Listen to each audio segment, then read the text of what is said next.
Anaya's hands trembled as she stared at the cracked screen of Kabir's phone, the device having slipped from his pocket when he rushed to the bathroom. The message notification glowed through the spider web of broken glass. Last night was incredible. Baby, can't wait for tonight. Delete this, Priya. The poetry anthology she'd been holding crashed to the floor of their shared apartment, pages scattering like her breaking heart. 3 years. 3 years of believing in his sweet words, his gentle touches, his promises of forever. The same fingers that traced love poems on her skin had been writing a different story entirely. When Kabir emerged from the bathroom, his easy smile faltered at the sight of her holding his phone. Anaya, I can explain. Explain what? That while I was planning our future, you were planning your nights with Priya. Her voice cracked, but she refused to let the tears fall. Not yet. Not in front of him. His face cycled through expressions: surprise, guilt, panic, then that practiced charm that had once made her weak in the knees. Baby, it's not what you think. She's just don't. The word came out sharper than intended. Don't you dare call me baby when you've been calling someone else the same thing. The apartment suddenly felt suffocating. The walls that had witnessed their whispered conversations, their lazy Sunday mornings, their passionate nights, now seemed to mock her naivety.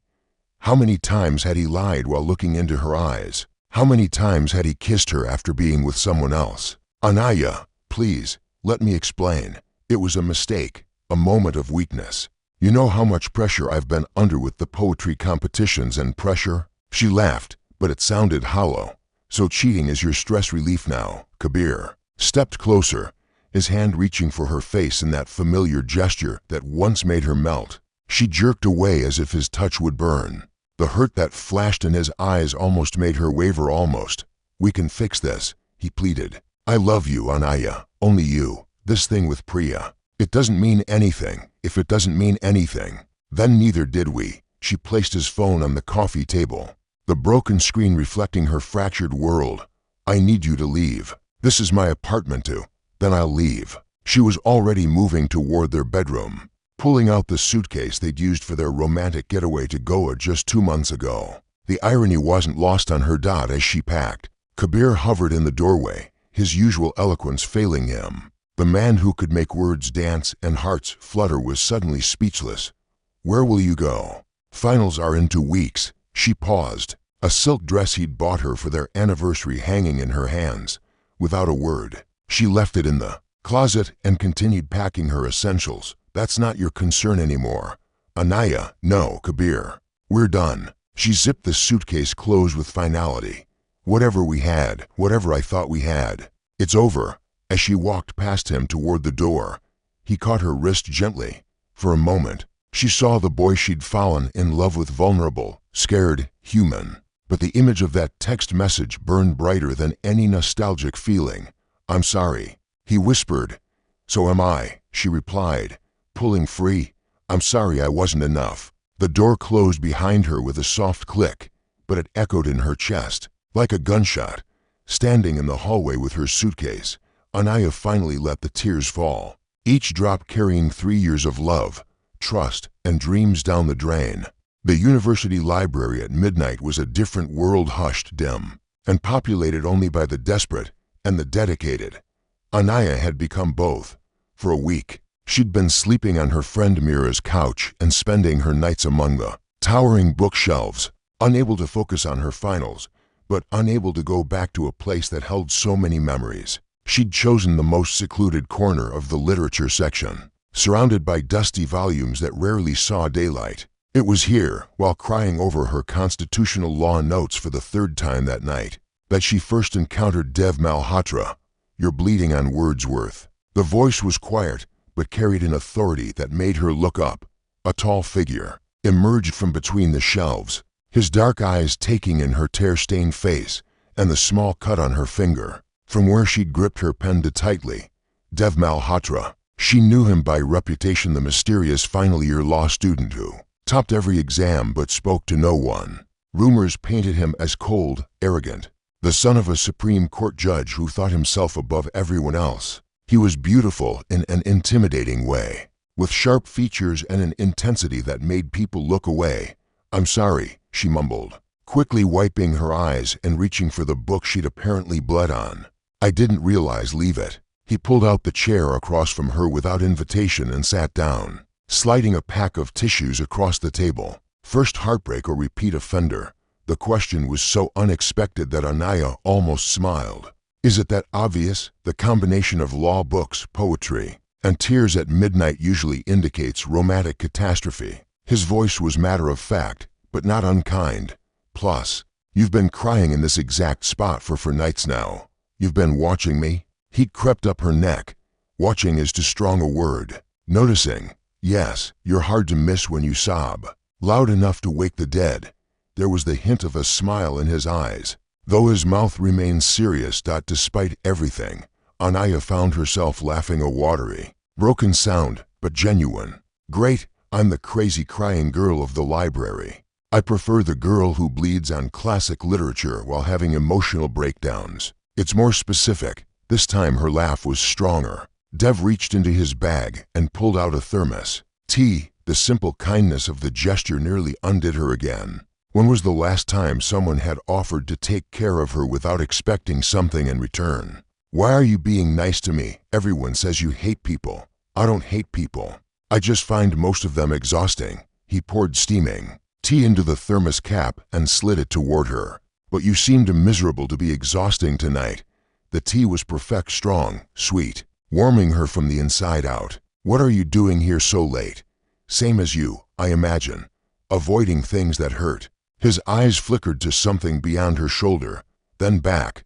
"Want to talk about it?" And somehow, in the quiet sanctuary of the midnight library, with this strange, intense boy who barely knew her, Anaya found herself talking. She told him about Kabir, about the text message, about 3 years of her life crumbling in an instant. Dev listened without judgment, occasionally asking quiet questions that showed he was really hearing her.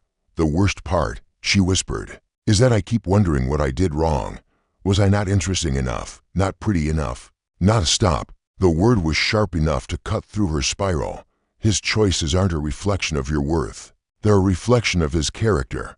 But no buts. You could be perfect in every way, and someone with poor character would still make poor choices. That's on them, not you. It was such a simple concept, but hearing it from someone who barely knew her, someone who had no reason to spare her feelings, made it feel true in a way her friends' reassurances hadn't. They sat in comfortable silence for a while, both pretending to study while stealing glances at each other. Finally, Dev spoke again. "I come here every night until 3. If you need a safe place to fall apart, this corner is yours too." As he packed up his books, Anaya felt something she hadn't experienced in days. Hope. Not for romance or love, but for the simple possibility that she might survive this. "Dev." He paused at her voice. "Thank you." He nodded once, then disappeared between the shelves like a ghost. But his thermos remained on the table, still warm with tea and the promise of tomorrow night. 2 weeks passed in a rhythm of midnight conversations and shared silence. Dev kept his promise, appearing each night at 11:30 with his thermos of tea and his quietly comforting presence. Anaya had stopped crying by the end of the first week, but she kept coming back, drawn to something she couldn't quite name. Tonight felt different. Finals were over, and the library was nearly empty except for a few graduate students. Dev arrived earlier than usual, carrying 2 cups of actual coffee instead of his thermos. "Celebration?" Anaya asked, accepting the warm cup gratefully. "Survival," he corrected. "How did your constitutional law exam go?" "Better than expected. Your study techniques actually work."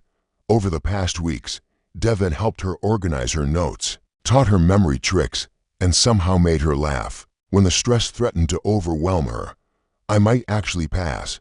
"You'll do more than pass. You're brilliant, Anaya. You just forgot that for a while." The compliment sent warmth through her chest. When Kabir called her brilliant, it always felt performative, like he was saying what he thought she wanted to hear. When Dev said it, it felt like observed truth. "Can I ask you something?" She'd been curious about this for days. "Why do you come here every night? You said you were avoiding something that hurt." Dev's fingers tightened around his coffee cup. For a moment, she thought he wouldn't answer. Then, Quietly, my father expects me to join his law firm after graduation. Legacy and tradition and all that. But I hate corporate law. I want to be a public defender. That's not exactly earth-shattering rebellion. It is when your father has already announced your partnership to his colleagues, and your family's entire identity is built around prestige and power. His voice carried a weariness that seemed too heavy for someone barely 24. I come here because it's the only place where I can just be Dev, not Justice Malhotra's son. What will you do? Disappoint him, I suppose. But I can't spend my life living someone else's dreams. He looked at her then, really looked, and she felt something shift between them. What about you? Any grand plans for after graduation? I was going to move to Mumbai with Kabir after his post-grad. He had this whole plan. She trailed off, realizing how pathetic it sounded.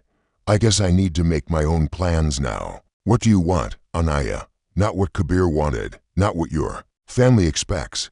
What do you want? The question hung between them like a challenge. When was the last time someone had asked her that? When was the last time she'd asked herself? I used to want to work in women's rights law, she admitted. Before I got so caught up in being the perfect girlfriend that I forgot I was supposed to be my own person too. That's not gone. It's just buried under someone else's expectations. Their eyes met across the table, and suddenly the air felt charged. Anaya was acutely aware of Dev's presence, the way his dark hair fell across his forehead. When he leaned forward, the intensity in his eyes when he listened to her, the quiet strength in his hands as he gestured while talking. Dev, I know. His voice was rough. I feel it too. Is this just rebound? Am I just projecting because you're being kind to me? He reached across the table, his fingers brushing hers. The contact sent electricity up her arm. Does it feel like projection? No. She whispered, it feels real. But I'm scared. I don't trust my judgment anymore. Then don't trust it. Trust this.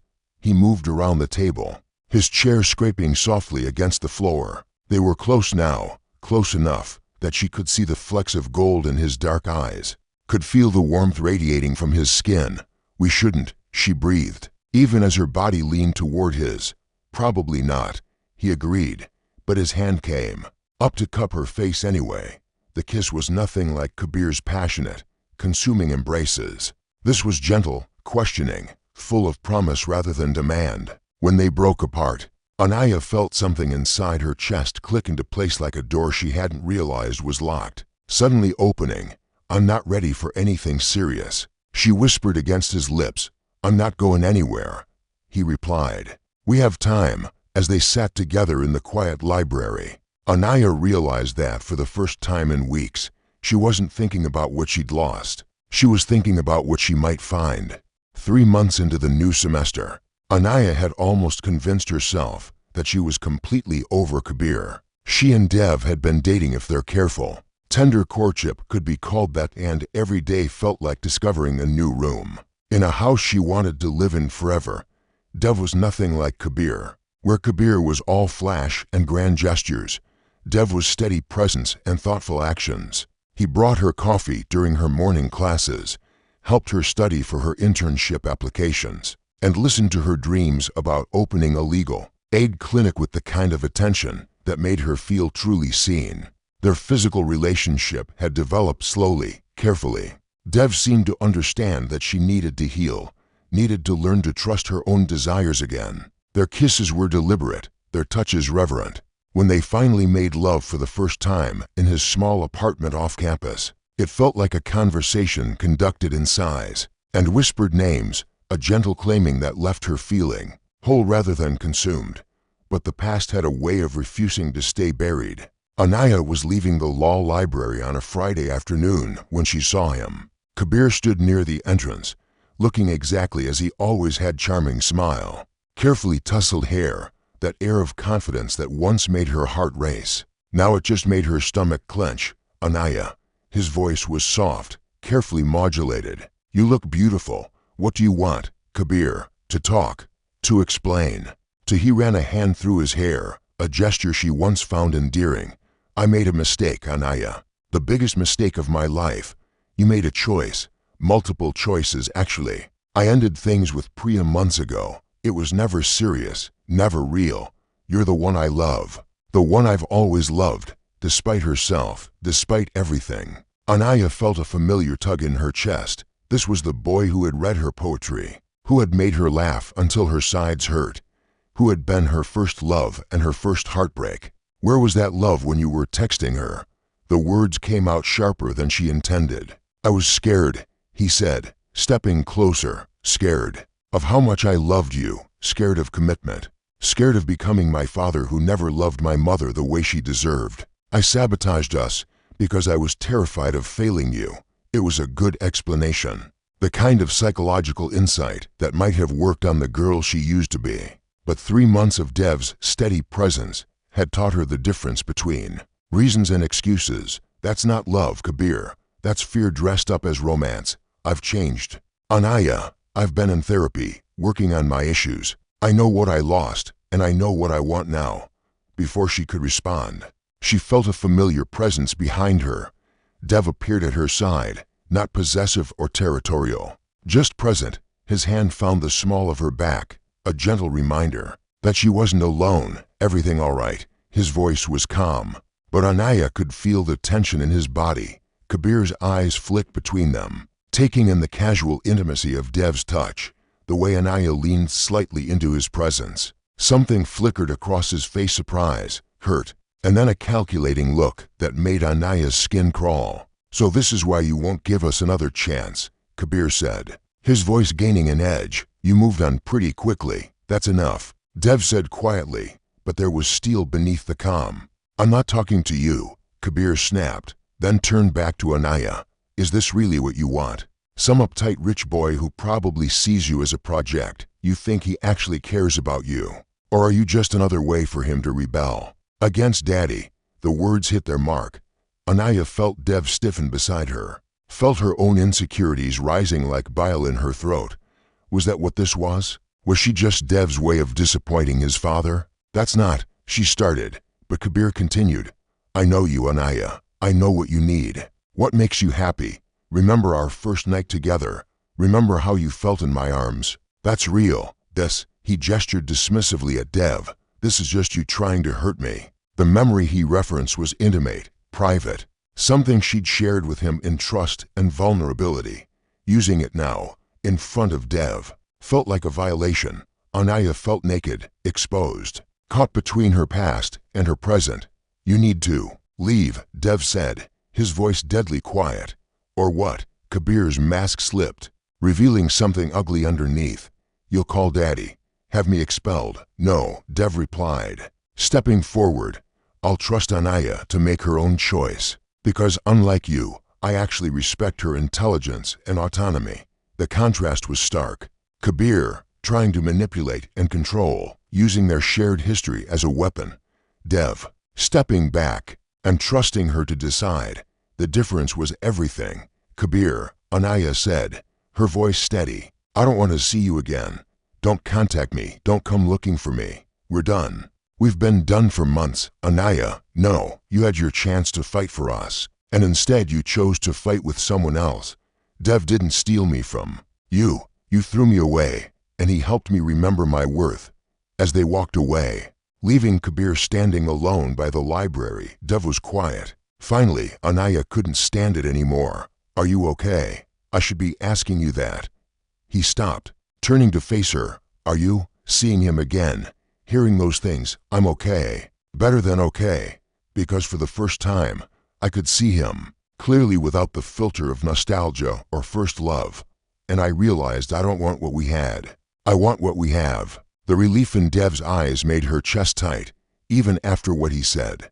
About me seeing you as a project, especially after that. Because you didn't try to defend yourself or prove him wrong. You trusted me to know better. That's the difference. Between you and him, Dev, you trust me to be strong enough to choose.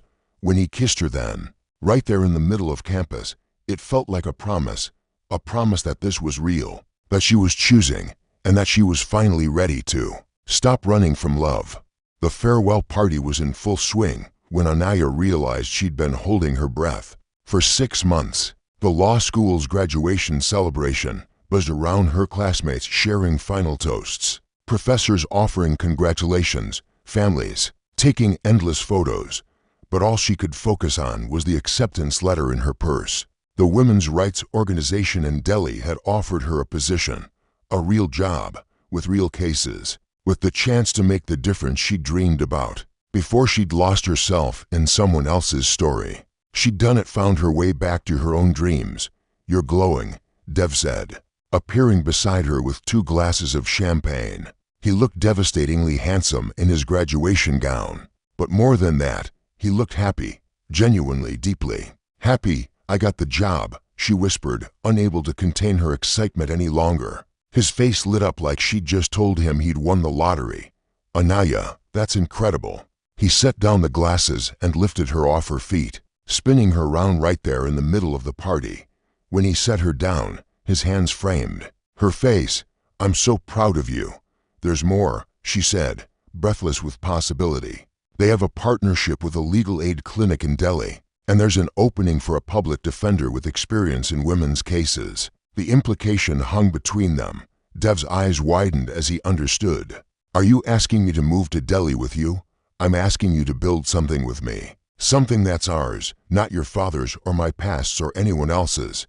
Just ours." For a moment, she was terrified he'd say no, that the reality of choosing her over his family's expectations would be too much. But then he was kissing her, deep and sure and full of yes. "I already told my father I wouldn't be joining the firm," he murmured against her lips. "I was hoping you'd want me to come with you, but I was too scared to ask." "We're both scared." She laughed, tears pricking her eyes. "But we're brave too.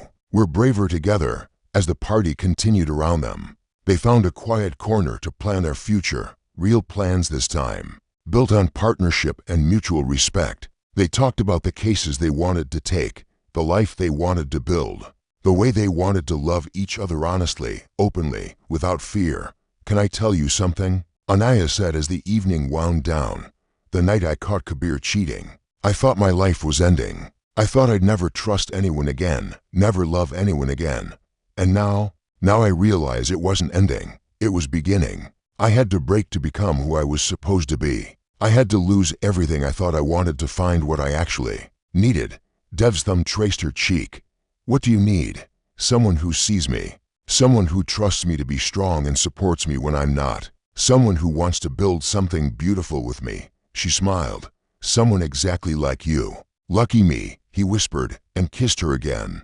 As they left the party together, hand in hand, Anaya thought about the girl who'd cried over poetry books in a midnight library. That girl had been broken, lost, convinced she wasn't enough. But breaking hadn't been the end of her story yet, had been the beginning of her becoming. Sometimes you had to fall completely apart to rise into who you were always meant to be. Sometimes the worst thing that happened to you was actually the best thing, disguised as heartbreak. 6 months later, as she stood in a courthouse in Delhi, successfully arguing her first case while Dev watched from the gallery, with pride shining in his eyes, Anaya knew the truth. She hadn't needed someone to complete her. She'd needed someone to witness her completion of herself. The fall had been painful, but the rise was everything. After reading Anaya's journey from heartbreak to healing, from losing herself in someone else's expectations to finding her own path, here's something to consider. Do you believe that some relationships need to end, even good ones, for us to become who we're meant to be? Was Anaya's heartbreak with Kabir necessary for her growth? Or could she have found her strength without that pain in your own life? Have you ever found that what felt like a devastating loss actually cleared the path for something better?